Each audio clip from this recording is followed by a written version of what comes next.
I'm ChosenArchitect, and this is all the mods tin to the sky. We're jumping back into some more of the all the mods tin to the sky, and today I have a plan. I have a big plan, and that is to complete EnderIO. At least the quest lines related towards EnderIO, because we really need to get ourselves sentient enders done, and we are going to need quite a few sentient enders, honestly. Yeah, 36 of them to be exact. And that's because, well, if you haven't been following along, I plan on fully automating the all the mod star, not just completing one star, but automating all 18 of them all in one go, and making the bee that allows me to produce an infinite amount of them. And we're just about done with all of that. I mean, we have a few more things to go. We need to get singularity set up, which is going to be a pretty fun thing. And making mechanical arms, well, that is basically done as well, as I now have precision mechanisms automated, allowing me to, on demand, quite literally craft these as needed. And we got this all set up last episode, so if you missed that, be sure to check it out. Also, if you missed it last episode, take a look at this. We now have an elevator that allows us to get up to individual areas, and this area right here is all I'm going to really need to be able to, well, finish up the EnderIO section. Now, I know you guys were like, Chosen, you didn't even craft the things last episode. Okay, I'm going to craft them this episode. We'll get the 18 mechanical arms crafted up. This is a very, very straightforward thing to do. And it's probably going to cause this to jump back up. Nope, it doesn't look like it, but there we go. Because we have the precision mechanisms automated, making 18 of the arms is a cakewalk. Now, you know what? For my EnderIO platform, I'm going to use these void chassis. I didn't even realize you could place these down. This kind of looks like a nice grate. I like this. So now let's dive into the things we're going to need for this sentient ender. And it's going to include quite a few things, especially spawners, because we are going to need to capture witches, I do know, for the sentient ender. So these do require Enderman skulls, and they go into here and they pop out this. But to be able to make the soul binder in the first place, we need Z logic controllers. So these are things that we're going to have to follow along with as we work towards everything. And yeah, to be able to make a Z logic controller, we need a slice and splice. So we have the slice and splice and soul binder, which are all things that are needed in order to make this. Thankfully, this process really, really easy to automate, and we already have tons of zombie heads thanks to our wonderful mob spawner. Yeah, the thing behind me, absolutely ridiculous. And we have tons of skulls in here, everything that we need. But Enderman skulls, do I have a lot of those? I think I need to change my mob farm up and kind of remove the witch water in order for me to obtain more of the, well, Enderman head. So I went ahead and, well, broke the witch water that was in there. And my hopes is that we're going to start seeing Enderman skulls potentially build up. I think we need Enderman skulls. Yeah, we need them for this. We could get them from predictions too. If we have to do it this method, that's one way. And so, yep, judging by the lack of the skulls building up inside of here that are, of course, not zombie skulls. And I do have max skull upgrades in here. So I have the beheading upgrade in there. And yeah, we're still not getting those things, which is a little bit concerning. So I guess the first thing we need to really do is get ourselves a prediction up and running, so that way we can start producing ourselves some Enderman skulls, because we are going to need these. I tell you, the best place to do this is, of course, going to be the end. Probably the easiest place to do this. We'll just bonk a couple of Endermen over and over again. Now back up to this. I mean, it's just as easy, remember, as just simply placing this in and then grabbing the prediction. So we need a simulation chamber. Get one of those crafted up. And we add it here. Grab our label gun, and we just have to add it to the sim list. And I think this one, actually, you know what? We don't even need this, because this one doesn't have anything in it. It's just simply waiting to receive the thing. It's already hooked up to the system and is going to automatically start running. We just got to give it a little bit of power. So a little point, and we are good to go. Oh, never mind. It already has a point on it. I ain't got to worry about that at all. But I'll accelerate it a little bit. And since this one is pretty preoccupied, I'm just going to use this one here, and that should send it over, and we'll just select the skulls for right now. And now we have Enderman going. Now back over to getting some more EnderIO stuff done. I do have all of my alloy smelters set up. Like I mentioned last episode, they're essentially wrapped around a pattern provider, and the pattern provider is set to blocking mode. So it distributes all of the recipes to them, only filling one recipe at a time, but filling to all of the machines that are connected to it. And so this makes it very, very easy to set up multiple alloy smelters because these are pretty slow. So this makes it a little bit faster at crafting some stuff. And we need to craft some stuff. For example, I'm going to need all of this stuff. Yes, all of that. Looks like these. Yep, produce that. Actually, no, that's not the recipe I need. I need to produce nuggets, I think it was. Right. Right? Yeah, it needs a recipe for nuggets, I guess. But anyways, I can just drop them right on in. And then we can go ahead and request this machine, or at least I hope we can request this machine. Slice and splice. Everything is needed. And it takes it's going to take its sweet time. But I think, there we go. Nice. So we have a slice and splice ready to go. Man, I tell you what, I still love this elevator going up to the floor that has Auratech and also the create and mech on it. Oh, it's going to be great. Anyways, slice and splice. To get started, this is going to require a capacitor.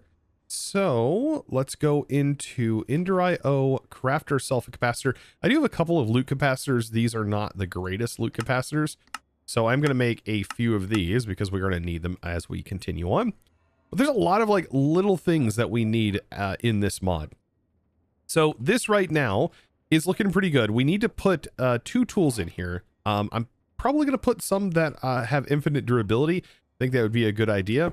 And let's see, we can probably set this one over here and hook into Applied Energistics so that way we can automate this. Now we're going to need shears, and we're also going to need, for the slice and splice, an axe of some sort. So instead of a crafting recipe, to be able to craft these up, and that makes it really fast, and then also craft up an axe. So there we go. We have the axe and the shear. Both of these are unbreakable, should work just fine. So I've placed it on top of a pattern provider. If we go into the IO configuration, setting this to push-pull should get the job done for the recipes. It's going to allow the pattern provider to inject the recipes into here and then automatically pull the ingredients back into its provider here. And I think this one might be best if we put it into blocking mode, just to make sure that it only injects the specific recipes needed per craft. So now we should just need to, we just need to make the actual craft. So all of the ingredients gets piled into here. We throw that in the pattern provider. And let's see, EnderIO, can I now make a Z logic controller? I see it in here. We start the craft. It throws the ingredients in, does its thing, and then voila, Z logic controller. Nice. Now that I have that automated, I can use this to make a soul binder. So throw that in here and quickly request ourselves a soul binder, which is going to take a little bit to craft up, as it's just waiting for all of the alloys to produce. Right now, I am going to place this on a pattern provider just to keep it symmetrical and kind of looking like everything else. But I don't think this is going to be something that we can actually automate directly within Applied Energistics, or at least we may struggle to do so. And that's because whenever we start getting into the soul binder to produce these sentient enders and the resonant enders and stuff like that, the witch vials are the thing that is a little bit confusing. We have to put these in a very specific way, and I don't think it likes the order either. We'll have to play around with it a little bit, but it also requires XP. So there's still one more thing that we actually have to make in order to get that XP, and that is going to be an XP obelisk. Yes, we are going to want to use the XP obelisk from the mod itself here, which does need a vial of the void, which is pretty new. I don't know what a suspicious seed is, but it needs it, oddly enough. What is that? This looks like some new kind of stuff. I mean, we could go for it and try to see if we get a suspicious seed.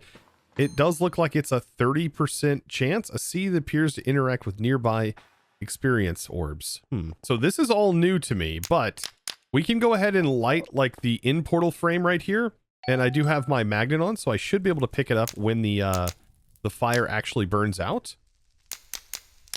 And hopefully we do get one of those new seeds. Like, this is one way that we could do this. Oh, wait, I mean, it does say it can be bedrock, but also obsidian, 1x compressed obsidian works. I mean, that's another thing that we could do. Very interesting. Okay. So we place this down and we light this. I mean, these have not burnt out yet. I don't know if that's I don't know why this hasn't burnt out yet. I see why now. Okay, this is complete. I would have totally missed that had I not like gone back and really looked at this page. It has to be in the overworld specifically. It is very specific. Now, unfortunately, it doesn't seem like there's a texture for this, but yeah, we're gonna have to do this recipe here in the overworld. Yeah, and we don't have any like bedrock here, so yeah, hopefully we get it from this. I mean, I'm definitely getting something, but I am gonna need more. So I'll just keep lighting this up. We're getting Grains of Infinity, which is a thing we can get, but that's, I don't think, what this is wanting. Aha! I did get the Suspicious Seed from this operation here. Okay, perfect. Actually, I got more than one. Very nice. So yes, I'm assuming this is something that is still being implemented, judging by the lack of texture here. But we can now actually make the, there we go, the Vial of the Void. So this is needed in order for us to craft up the XP obelisk. And like I said, we do need the XP obelisk for this. Perfect. Or at least in my experience, the XP obelisk has been needed because it allows for the automation of this operation and will automatically send in the exact amount needed whenever this is crafted. Now inside of the GUI here, I'm going to go ahead and store all of my levels. So you can see my levels are now stored. And what we can say is we can say, hey, send down, so push XP into here. And so the XP is going to end up filling up, and it should fill up to a certain amount, and I believe stop. I hope it stops. I hope. But now we're almost ready to do the fun part. Now we have everything set up. We just have to, well, speed this up. It's going to take a little bit of time when we do the crafts. So it's probably going to be best to set up some sort of automation for it. But while we're at it, we do know that we are going to need 36 of these Ender Resonators. So we should probably get an autocraft done for those. Ender Resonator, place that in here, and then start the autocraft. So 36 of these bad boys. Get those ready and prepped up because we are going to need them for the soul binder operation. While that's also processing, we need to make the soul vials. For every single one of these heads, we are going to need a soul vial that contains a witch. Like quite literally is containing, we need 36 witches. So as far as witches goes, we're going to use this. Now in this update, wow, Industrial Foregoing received a texture change. That is the stasis chamber. Looks completely different now on the outside. I did notice there was several texture changes, I think, that has happened to this mod, but very interesting to see some changes. I'm always happy to see some texture changes. So long as it doesn't make the GUI brighter. Looking at you, AE. But anyways, gates. Let's go ahead and throw, you know, I'm going to use a nitro gate for this. Doesn't really matter. Put that on the bottom. I'm going to use tier 8s in this to make sure this is incredibly powerful because I do not want witches getting out at all. Perfect. Okay. So we do need to change the mob spawner. Currently it is a pufferfish, but I actually do have a mob swab that did come from our mob farm for a witch. So I'll grab myself a GM chicken feed, give myself an egg, chicken egg right here. Man, I love that we have these. And then boop. Perfect. So we do have a witch spawner, which we can now switch this into the witch spawner, but this has a spawn range of 4 and the Industrial Foregoing range, I believe, is only within this 3x3. So I really want to reduce the range on this spawner. And so to do this, you can put some quartz in your offhand, and piston is actually what changes the range. And so by doing this, we have reduced the spawn range to 2. And if I hit it again, it reduces the spawn range to 1. So now it should only spawn like right on itself. So by doing this, you can see it is spawning those witches, and they are just getting stasis right away, which is exactly what we want to see, especially since we're going to be farming some vials. So I placed down a big nether shulker over here, and let's see, vials, we have 36 of them, and we just need to go ahead and start one by one collecting these bad boys. I could automate this process of the collecting. I just don't think it's going to be really necessary. Now, instead of using the stasis chamber, if you don't have that, you can actually disable the AI of the mobs themselves with the spawner. There's a way to completely disable mob AI. Pretty interesting. Now, with all of these ready to go, I do want to see, can AE actually send the product into here? I mean, I don't know. If we set this to push and pull, the goal is that we send the ingredients that we have from our AE system into it. Let's just try it with a couple for right now before I send all of these into my AE system, because each one of these counts as a type, by the way. I'm going to go down here. Let's grab a cable, get this tapped into the system. And let's see if we can build a pattern that does this. Now, here's the thing that I want to try. So this is the first slot. Then we have this slot. We need to make sure that we send it in that order, I do believe. So if we go to make this recipe here, we're going to say, hey, send a vial of which and an ender going from left to right. I would assume that's working. And then our output should be a sentient ender. I'm not really worried about receiving a vial. Now, ooh, interesting. So I can't even make the pattern encode this. And I think it's probably got something to do with this setup here. I'm very unsure, unless the sentient ender needs to be dragged here. Oh, it does. Okay, so there we go. So now I can actually set that recipe. So let's give it a try. I still have very low expectations for this. Let's make sure this is set to blocking mode. And then let's try and request 2 of them. Okay, so it's telling me that we actually do not have the vials. Ah, interesting. So there's one problem already. So now, because of this, we are essentially not going to be able to send that via a requesting system with AE. So now instead, what I'm going to do is I'm going to set this to push any finished products back into our AE system. That'll make at least one step sort of automated. Now, the other automation step is we need to get this, all of these souls pumped in.